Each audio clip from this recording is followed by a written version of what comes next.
Good afternoon, ladies, gentlemen, boys, and girls. My name is Big Ak or Ahmed, and Salamu Alaikum. Welcome to today's video. Today's video, we're going to be reacting to a video. It is 6 minutes long. It's called A Wife is a Source of Peace. So this is going to be going over probably what is expected from a woman or a wife in marriage in the religion of Islam. This is an animation, so this is going to be awesome. It's going to be animated, and we're going to be able to see what's going on. It's probably going to touch on what the man is involved with as well, because a good wife can't be a good wife if she doesn't have a good husband. So let's jump right into it, and let's figure it out. Allah Azza wa Jal starts with, men take care of women. And you were expecting that Allah will say, women, therefore do this. But instead of saying women, He said, فَالصَّالِحَاتِ. Then as a result, therefore, Massages. good women. He doesn't even say women, He says good women, as if Allah expects the first thing for women to be is good. Not even women anymore. You must be good. And what does good mean in Arabic? The word salih comes from sulh. Sulh means the opposite of fighting, the opposite of corruption. Actually, when there's a conflict, then you want to make peace between two sides, you do sulh. Meaning, such wives are the source of ending all conflicts in the family. They are a source of peace and reconciliation. They are the reason tempers go down. They are the reason voices are lowered. They are the source of calm. They are the voice of reason. They're the source of reform. Women if are there is nurturing. a conflict or some kind of tension, the first place that the husband looks to when he turns to her, things are going to settle down, is going to be the wife. For some of you are like, seriously? Because you're telling me that the place where all the fighting starts from is the place where it's supposed to end? Because I Yep. don't have any other raised voices in my house except hers. And nobody else is angry in my house except her. The men don't take care of their end, and women don't take care of their end. And Yep. they become a source of great tension and conflict. Allah starts by saying that they are a source of reform. They are settled, they are calm, they're actually peace themselves, goodness themselves. They are the removal of all sorts of tension. That's the first quality. Then he says, qanitatun, eager to obey. And some have interpreted this as eager to obey Allah. And that is true. They are eager to obey Allah. They translate this as subservient, like al-qunut. I'm going to pause it real quick. What he was saying is absolutely right. A woman is the source that a man goes to get calmed down or to feel secured, right? If a guy is having a really bad day, he's going to come home to his wife and he expects that when he sees her and he talks to her, his day just is enlightened. All of those bad things that happen to him, they just weigh off of him. I don't know what it is about women, but they're nurturing. There's something about a woman's presence that is just healing. And overall, a woman cares about your health. She cares about your mindset. She cares about you as a person more than anyone else in the world. She's always worried about how you're feeling, how you're doing, how you're acting. She wants the best for you at all times. It's a nurturing characteristic. And like he was saying right here, Obey Allah. Eager and that to is obey. true. They are they're belongs eager to to obey God. If you notice that most converts who convert to Islam, 3 out of 4 converts are women. So women are very, very eager to follow a set of instructions and a set of rules.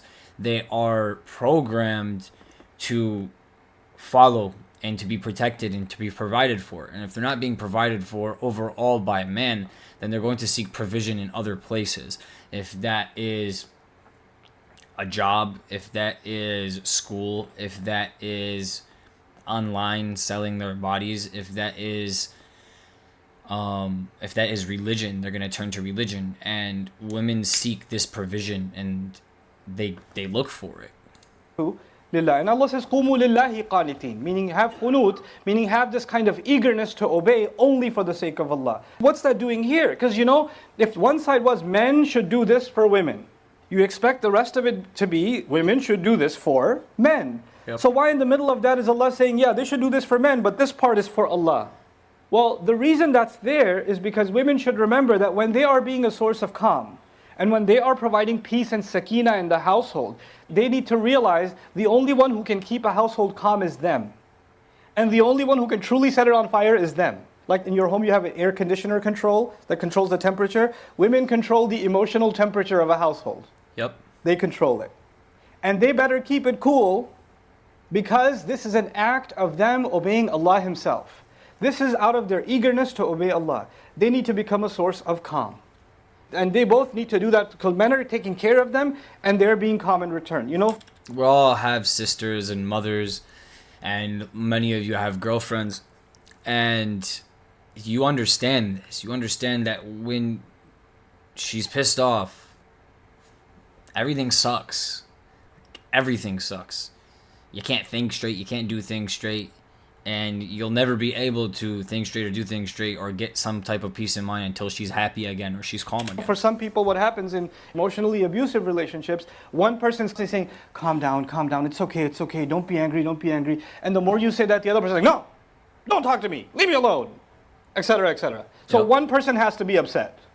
One of them, it's either the guy who's upset and she's trying to calm him down, or she's upset and he's trying to calm her down, and they see that as a source of kind of control or power. The animation's Like, awesome. yeah, I got him now. If I calm down now, I don't get that many points. Let me get some more juice out of this. So I'm going to keep this anger thing going. Just see how far I can take it. Putting someone in a subservient position, this is against what Allah Azza wa Jal wants. So Allah Azza wa Jal says, قَانِتَاتٌ. Then He adds something, another responsibility for women. He says, حَافِظَاتٌ لِلْغَيْبِ. They guard the invisible. What does that mean?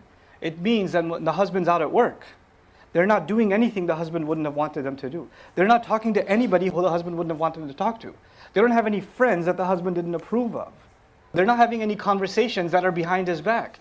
Conversations that are private between husband and wife are not being shared with her mother or her sister or whoever else, because they're supposed to guard that. There's a privacy between a husband and a wife. And now if there's an abuse situation and he's beating you or he's cussing you or he's doing some crazy things to you, then you need to get somebody who can actually help. Not just somebody to talk to, but somebody who can come in and intervene. That's talked about in the surah later on. But when it becomes a habit, I just need to talk to somebody and you're just railing on the husband, or you're sharing things that he asked you to keep private, or you have connections or friends or associates or company, or you're going to places where he would never have wanted you to go to. Had he seen you there, he would have been really upset or really hurt, and you're still doing that anyway, and in your head, well, he didn't find out, so it's okay. Allah says, حَافِظَاتٌ لِلْغَيْبِ. They have to guard what is invisible. Part of the meaning is what is invisible to him. بِمَا حَفِظَ اللَّهِ. Because of what Allah ordained should be guarded. حَافِظَاتٌ لِلْغَيْبِ بِمَا حَفِظَ اللَّهِ. They have to guard what is in the unseen because of what Allah has decided to guard. So they're not supposed to be keeping secrets from their husband. Remember, guys, when you are treating people poorly or you're doing things behind people's back, you're not just treating that person poorly, you're treating God poorly, because God has an expectation from you. And just because your husband's not watching, or your brother or your sister's not watching, and you're doing something behind their back that you know that you shouldn't be doing behind their back, God is always watching and you will be judged upon that. So be very, very careful about the things that you do. Just because someone else isn't watching doesn't mean They're God not supposed isn't. to be having passwords on their phone, and the husband says, can I see your phone? No. Why? No. Hold on a second, let me erase everything. Okay, now you can see it. Why? The private life of a wife is actually completely shared. You are their libas, they are your libas. There are no secrets between husband and wife. They're supposed to be completely open with each other. It's supposed to be one Rasulullah unit. sallallahu alayhi wasallam would share secrets with his wives. وَإِذْ أَسَرَّ النَّبِيُّ إِلَى بَعْضِ أَزْوَاجِهِ حَدِيثًا. When he shared a secret with his spouse. In his most private and most difficult moments, he turned to her. If you can't be each other's clothes, you know when somebody's wearing clothes, there's nothing between the clothes and your body, is there? Have no secrets between yourself and them. That's the description of a spouse, a husband and a wife. So when you're not able to guard that, and what is meant to be just for the husband, and what is meant to be just for the wife is going somewhere else, then that's a violation of what women are supposed to do. فَالصَّالِحَاتُ قَانِتَاتٌ حَافِظَاتٌ لِلْغَيْبِ بِمَا حَفِظَ اللَّهِ. Awesome video. Awesome video. It was called A Wife is a Source of Peace. I 100% agree. A woman, not just a wife, a woman from a sister to a wife to a nurturer to a grandmother, they are the source of peace. If something's going wrong with them, if they're unhappy, if they're unstable, everyone's unhappy, everyone's unstable. The house is just a mess, mentally, physically. It's just a tear down. And when the woman is happy, if that is your grandmother, your wife, your sister, things are a lot better. Like, things are a lot better. You're happier as a man. You feel nurtured for. You feel protected. Not protected in a physical way. You feel protected in a spiritual and an emotional way. You don't feel like all of the world is crashing down on you when the woman in your life is making your world go up.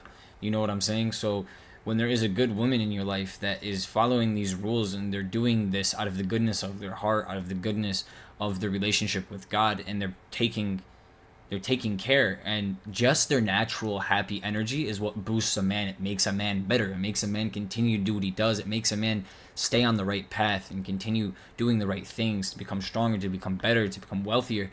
And I think that this video is very, very important, especially in today's day and age with the divorce rates and the way people date in society and how they sexualize each other. I think this video is amazing. It doesn't just show what is expected from the female perspective, but it shows a lot of what is expected from the male perspective, and how a female complements a man and makes a man so much better. And I think that this is very, very important, and I would love to see a video about what a husband's job is and what a husband's place is. Hopefully that they have one. I really like this channel. I like how they animate things. And yeah, if you guys like the video, go ahead and leave a like, subscribe to the channel so you never miss another video, and leave your comments down below on what you thought. Assalamu alaikum, guys. Awesome to see you today, and peace out.